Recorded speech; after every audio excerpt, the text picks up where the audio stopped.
was walking around the pond towards the camp area and the bathroom. They also have boats there. I remember that randomly. Well, the cool thing is you also get to camp there, so it's really neat. That's a really neat part of it. But they lock it. There's a big, fence around the whole thing. Now, my experiences was, at this time, by the way, me and Ashley had pneumonia, and another one of our ladies... got pneumonia. Not from there. We had pneumonia there.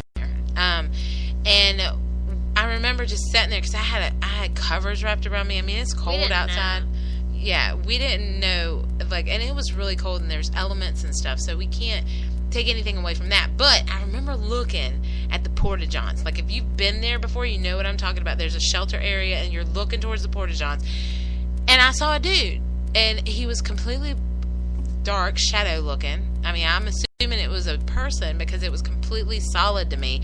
Looked like he had a hoodie on and everything. He was moving pretty fast. It was like, I was like, man, this guy's got to go. I thought he was going to use the porta-john. To me, I thought he had jumped the fence and was going to go. Like he had to go to the bathroom. And I looked down and looked back up, and he was gone. There was nowhere for him to have gone, and I thought, holy crap. I mean, he was as solid as me sitting next to you, Ash. Two other people had experiences there. Rach, our other girl, our other founder of SOS, was walking back to the campsite, which was around, kind of like I think you're talking about, Ashley, was around one of the ponds. Maybe we saw each other. The mystery is solved. Thank goodness. The mystery is solved, man. Anyway, so she was looking down at her equipment because she was getting ready to change her batteries. So she looked up, and there was another lady in our group, T, and she assumed it was just T coming towards her. So she didn't really do anything. She was looking at her equipment. She was looking she was going to change her batteries. She was going back to get some batteries. And she looked up, thought she saw T, dark shadow, looked back down. When she looked back up, there was nobody there. It was gone. And then by the time she got to the camp, I think T was like down there, or she was back at the original. There was no way she could have crossed paths with her because there was lakes on each side. So that was really cool. Plus then T also said later on that she went to go get firewood, and she knew that she had saw some dark figures. So if you're looking for shadow play, people, this is the place you want to go. Just try to take out the contamination of the outdoors. You have to be prepared and experienced to be an outdoors investigator. So, as we tour around the wonderful state of West Virginia, where are we going to next, Ashley? Where do you want to go? We have Trans-Allegheny, we have West Virginia State Pen, and we have the Mothman. Let's talk about Trans-Allegheny, because we really don't have anything on Trans-Allegheny, any experiences, but let's talk about it. Tell us a little bit about it, Ash. It's spooky. Have you? It's haunted. Is it now? I do believe. I mean, I have not went there my personal self, but I do think it is. Oh yeah, it sounds delightful, like it is. Ooh. And it's a lunatic asylum located in Trans-Allegheny. No, it's not located. Well, see, I can't give it everything. It's on Asylum Drive in West Virginia. It actually used to be called Weston. Let's see. It used to be called something with the Weston title in it. Yeah, Weston State Hospital. It is a lunatic asylum. The cool thing about this place, really, really cool, is if you ever see pictures of it, it's such a gothic feature. Like, it's beautiful. And it is, let me give you a little trivia, Ashley. A little trivia, yeah. It is actually in the U.S. the largest handcrafted or hand-stone building. I guess with the hand. Just made it like it. They did. Each stone. Oh, God of mercy. It is one of the largest hand-cut stone masonry buildings in the U.S. Now, it is second largest hand-cut sandstone building in the world. And the only one larger than that is the Kremlin. Where's the Kremlin, Ashley? I don't know. It sounds like a car. That's the Gremlin. And it is... Same difference to me. That's in Russia. Well, I don't know. I guess you would call it Russia now. But anyway. Footsteps. Yeah. But anyway, so that was really cool. Now, let's talk about a little bit about Trans-Allegheny, people. What I want to talk to you about that is we have been trying to get there for years, have we not, Ashley? Yep. So this year, what we did was we were like, hot damn, We on to something. We got a great group of friends. We're going to get them all together and we're going to say, come on, let's go. And do you know that to get an investigation there is, now we understand that we have to pay. That's all good. Don't get me wrong. But this is, if you're going to do a public, it's $100. And you just go pay your $100 and go. If you are a group, it's $150 per person. I think it's a 10 max or around 10 plus minimum of 10. Yeah. Okay. Then you have to pay taxes. Then you have to pay an insurance. Now this insurance is, I guess, in case you do something. But that's divided by each person. The insurance is divided by each person. So it's extra $25 per person. Anyway, it totals up to $180 some per person to do a private investigation there. At least 10 people. Now, this is kind of it's very disheartening. Now, me and Ashley are like, hey, yeah, we're going to go. But you can't, me personally, this would be a good paranormal discussion question, Ashley. It would. A paranormal opinion. What do you think, Ashley? What do you think about them charging that much? And do you think that the insurance is just a drummed up charge? Because we haven't came across that before. I don't, well, my thing is, I don't know what state the place is in. Like, if you need insurance, how bad is it that you need insurance, kind of thing, for one.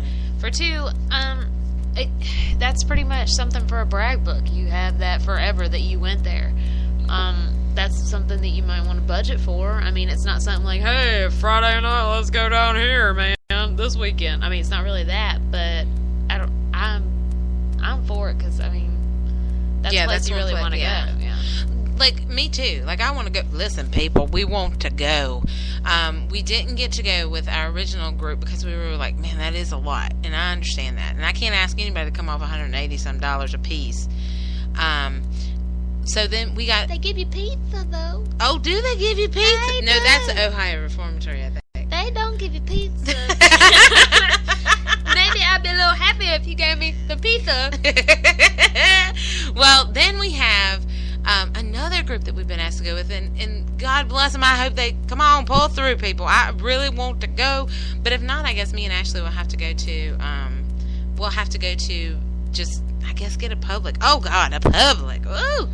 But anyway, that's another alternative that you could do. Paranormal opinions, people. What do you think? Do you think they should charge that much? Do you think that this is something that is coming to? I mean, $180 some. I know investigations that just cost $200. You know what I'm saying? Yeah. And you get evidence and stuff. But listen, anybody want to go? We want to go. Just want to put that out there. Hell, we'll pay it anyway. Not for you, but we'll pay. Our part, yes. Anyway, all right, Ashley. Next stop on a choo-choo West Virginia train. All right, State Pen. Oh, cool. All right, this one we have been to a couple different times. God bless it. We love it dearly, and we love our friend Mike BP, and we're going to tell you why. Anyway, this is a wonderful location in Moundsville, West Virginia. Oh, not Virginia. It's really cool because when you pull up to the penitentiary, you see this big mound, this big burial thing across the street. And big. Real big. And it's just really cool. So it's like a 2-for-1 there. It's really nice. But anyway, you go in, they kept it up immaculately. They got a gift shop. You get to see old Sparky. They got some fine looking ghost hunters in there I'm flirting with. You know, oh man, I never liked their page. They got back off. Your hormones are racing. Good Lord of mercy. I'm just saying, the good Lord blessed him. I'm just saying. And he gave me a little card to like his stuff and his videos. You never gonna see that man again. Oh, no, Lord. I'm not, but still. Oh my gosh. Anyway, so long story short, really, really great location. You get the whole run of the building, and they give you a tour. And this place, the pen has actually been on a lot of stuff. I was looking up some of that stuff, and it's really neat. They've been on numerous shows. They've been on some of the like they were on Warehouse 13 as like a location that they went to. Yeah, they've been on, like, I think, what did they used to call that place? A jail. No. What was it, Fear, that you used to watch? Or oh, yeah. That was like the first ghost thing we used to watch. It was on MTV. Yeah. It's been on numerous things. It's actually been the backdrop for a video game, too, Left for Dead, I think it's called. Hold on. Yeah, Left 4 Dead, which is really, really cool. But some of the places that it's been on ABC's Scariest Places on Earth, A&E's Paranormal State, the Ghost Lab, MTV's Fear, Dresden Files, Ghost Hunters, Stranded, Warehouse 13. The list is long, people. This place is awesome. You need to go if you get a chance. It's got a gothic feature to it. So, let's get to our experiences there. Ashley, hit them. Okay, so my experience in this location is I have learned a life lesson. If you are going into a room, make sure you leave the door open. Yeah. Okay, so me and my partner, Me. we were wandering around. I said this Eve, and we found this room. It looked suspicious. We go in there, and I close the door behind me to make sure that we have silence so we can do our investigating. In a closet. It was interesting. But anyways, we go in there, and damn if it doesn't lock behind us, and we got locked in a damn closet. So I am freaking out, and I am calling people, trying to get them to come down to let us out. And who answers the phone? Ring-a-ling-a-ling. That'd be Mike BP. We got to. It was the greatest conversation because I was like, "Hey, Mike." He's like, "Hey, what are you doing?" I'm like, "Oh, nothing," you know. And then he came and rescued us like some big old hero. He was like shining when he opened that door. He was. But the funny thing is we were like beating around in that closet. Like we were literally trying to get out. I was looking at her like a chicken leg. We were in there for like 10 minutes. Oh my Lord. Anyway, so we were beating around and stuff like that. And what he thought was happening was they were right above us. They were. And we could kind of hear them muffling. Like, so we just kept beating on stuff. And he thought it was a spirit. And he was like, "Spirit, do that again." And we were like, bang, bang, bang, trying to get out of the closet. And he was like, "Oh, we got something now." And then we had to call him and tell him to come rescue us out of the closet. So people, listen, whatever you do, make sure that you leave the door cracked, or at least test the door. And then they were like, "How'd you get locked in there?" And we were like, "You get in there." And they were like, "Dag if it doesn't lock you in." But that was our second investigation. We investigated the shit out of that closet. We did. There is nothing in that closet. It is paranormal free, we'd like to say. But the first time was really interesting with us. The first time we went to what they call his red cell. This gentleman that got killed in his cell. They'll tell you all these great stories and stuff when you go through. But the cool thing is about that is that when we had the ghost box in there, which, you know, give or take or whatever about the ghost box, but we were in there with also some other gentlemen from another group, Robert and I think Paul Theory, and it was just, you know, it was really cool. And they asked who's in the cell with us, and distinctly you can hear red, and that's the name of the gentleman. So that was a really aha moment. It was really cool. Some other stuff that happened was we went upstairs where they had the dentistry tables and the chairs and stuff like that, and because they used to do everything there, from haircuts to dentistry to lady stuff, art. Or anything that you can imagine they had there at the pen. So we went in there, and there's this big switch on the wall, and I remember walking by it and then walking around, and I said, "Okay, who's next? Who's ready?" And you heard that big switch just go up, and it was like, tunk, and we all were like, just like that. It was tunk. Let me do that for you again. Just like that. Tunk. Yeah. So it went up, and I remember all of us were like, "Oh my gosh!" And we went over, and it was lifted up. Oh no! And it was like, tunk. It was like, "Oh no!"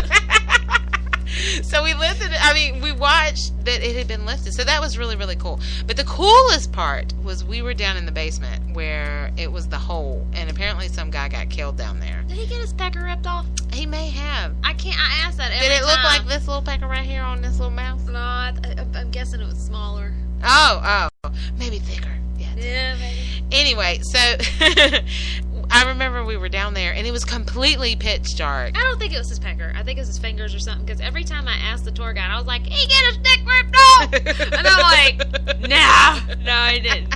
I don't know where I got that from. Oh, who knows? I thought they ripped his dick off and threw it in the drain. That probably is from that sexy porn shop that you were at. Yeah, things happen there, man. Just leave that there.